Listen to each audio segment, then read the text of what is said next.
और वहीं राजधानी रायपुर से खबर, जहां आरटीई के जरिए एडमिशन देने का ये मामला सामने आया, जहां आज सभी प्राइवेट स्कूल संचालक शिक्षा मंत्री को मांग पत्र लिखेंगे और 24 अप्रैल को जनप्रतिनिधियों से मिलकर गुलाब भेंट करेंगे। जहां आपको बता दें कि आरटीई के तहत प्रति विद्यार्थी राशि सार्वजनिक करने की मांग की जा रही है। विभाग से निवेदन किया जा रहा है और 2011 से जहां प्रतिपूर्ति राशि का पुनर्निर्धारण नहीं हुआ है, इसी को लेकर प्रतिपूर्ति राशि बढ़ाने की मांग अब निजी स्कूलों के द्वारा की जा रही है और इसी को लेकर मांग पत्र लिखे जाएंगे। 1 मार्च से प्राइवेट स्कूल का आंदोलन जारी है और ऐसे में प्रदेश भर में जहां करीब 8000 प्राइवेट स्कूल संचालित हैं, वहीं छत्तीसगढ़ में निजी स्कूल संचालकों ने अब ये बड़ा फैसला लिया है, जहां निजी स्कूल 1 मार्च से असहयोग आंदोलन करेंगे। 4 अप्रैल को एसोसिएशन का जहां फैसला है और आरटीई के तहत वंचित वर्ग के छात्रों को अब प्रवेश नहीं दिए जाएंगे। जहां 17 अप्रैल को शिक्षकों ने काली पट्टी लगाकर भी विरोध किया था।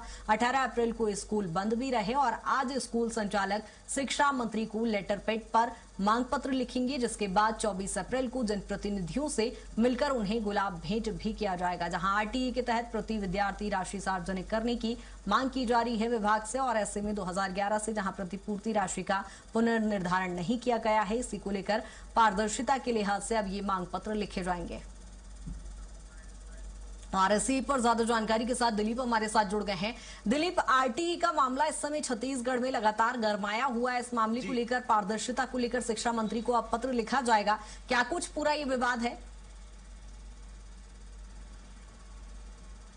जी बिल्कुल कृतिका, बता दें कि आरटीई मतलब शिक्षा का अधिकार।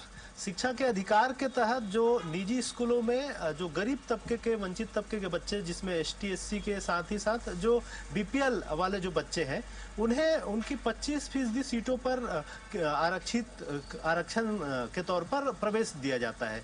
अगर किसी निजी स्कूल में प्राइमरी क्लास से अगर शुरू होता है, क्लास 1 से, अगर क्लास 1 में 40 बच्चे हैं तो 10 बच्चे यानी 25% बच्चे आरटीई के तहत प्रवेश देना रहता है और इसका जो खर्च है एक तरह से सरकार उठाती है। और सरकार जो प्रतिपूर्ति राशि देती है, अभी तक ये प्रतिपूर्ति राशि का जो निर्धारण 2011 में हुआ था, उसके तहत प्राइमरी स्कूल के बच्चों को सालाना 7,000 रुपए और मिडिल स्कूल के बच्चों के लिए सालाना 11,000 रुपए की प्रतिपूर्ति राशि दी जाती है। इस प्रतिपूर्ति राशि को बढ़ाने की मांग निजी स्कूल संचालक कर रहे हैं। उनका कहना है कि खर्चा लगभग प्रति बच्चे 19 से 20,000 रुपए आ रहे हैं सालाना, तो ऐसे में प्रतिपूर्ति राशि बढ़ाई जानी चाहिए और वे कई राज्यों के हवाला भी दे रहे हैं। हालांकि जो लिस्ट जारी किया गया है उसमें कई राज्यों में छत्तीसगढ़ से भी कम प्रतिपूर्ति की राशि दी जा रही है। हालांकि कुछ राज्यों में बहुत ज्यादा प्रतिपूर्ति की राशि दी जा रही है, जिसमें 15,000 से 20,000 रुपए तक है।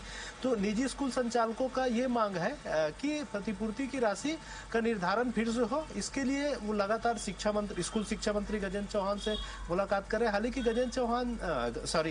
स्कूल शिक्षा मंत्री गजेंद्र यादव का जो बयान आया था, उनका साफ तौर पर कहना है कि निजी स्कूल संचालक ऐसे राज्यों की तुलना कर रहे हैं जहां पर फीस का स्ट्रक्चर ज्यादा है, प्रतिपूर्ति राशि ज्यादा है, लेकिन ऐसे राज्यों से तुलना नहीं कर रहे हैं जहां पर कम है। यानी उन राज्यों की तुलना में, बहुत सारे राज्यों की तुलना में छत्तीसगढ़ में ज्यादा दी जा रही अब भी।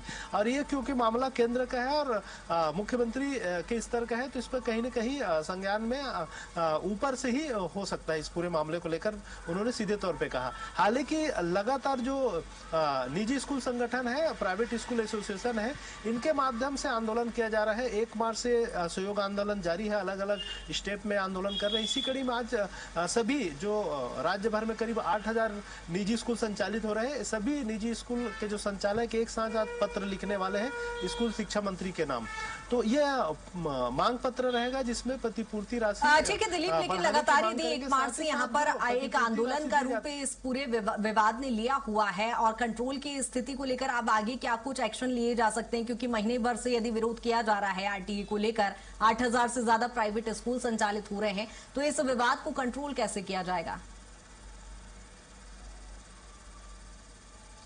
जी बिल्कुल कृतिका, क्योंकि जो बच्चों का एडमिशन होना है, करीब 25 से 30,000 बच्चों का एडमिशन होना है अलग अलग सत्र को ध्यान में रखते हुए। क्योंकि आमतौर पे एडमिशन का जो वो रहता है प्राइमरी स्कूल पहली क्लास से ही होता है, क्योंकि जो बच्चे पिछले साल एडमिशन किए थे वो अगले क्लास में जा चुके थे। इस तरह से उनकी सीटें, जो नई सीटें हैं, वो क्लास 1 से या जहाँ पर नर्सरी से स्टार्ट होता है वहाँ से नर्सरी से शुरू होते हैं। हालांकि इस बार सरकार ने एक नया आदेश जारी किया है कि नर्सरी से न देकर सीधा क्लास 1 से ही ही जो आरटीई के तहत है वो प्रवेश दिए जाएंगे। तो ये जो पूरी सीटें हैं उसके लिए लॉटरी सिस्टम से आवंटित की जाती है सरकार की ओर से, कलेक्टर के माध्यम से और डीओ के माध्यम से, जिला शिक्षा अधिकारी के माध्यम से सीटें आवंटित की जाती है। लेकिन अब निजी स्कूलों का साफ तौर पर कहना है कि आरटीई से वो प्रवेश नहीं देंगे जब तक उनकी मांगे नहीं मानी जाती। अब इसको लेकर निश्चित तौर पर अब सरकार को बाध्य होना पड़ेगा कि निजी स्कूल जो एसोसिएशन है या संचालक इनके साथ अब चर्चा करें और इसका एक समाधान निकाले कि क्या हो सकता है और प्रवेश नहीं देने से क्या फर्क पड़ेगा, क्योंकि बहुत सारे जो बच्चे हैं, करीब 25 से 30 हजार बच्चे जिन्हें नए रूप में प्रवेश मिलना है, बिल्कुल कहीं ना कहीं सरकार की साइड से बीच का रास्ता निकालने का प्रयास किया जाएगा और इसका समाधान भी निकाला जाएगा। बहुत शुक्रिया तमाम जानकारी के लिए।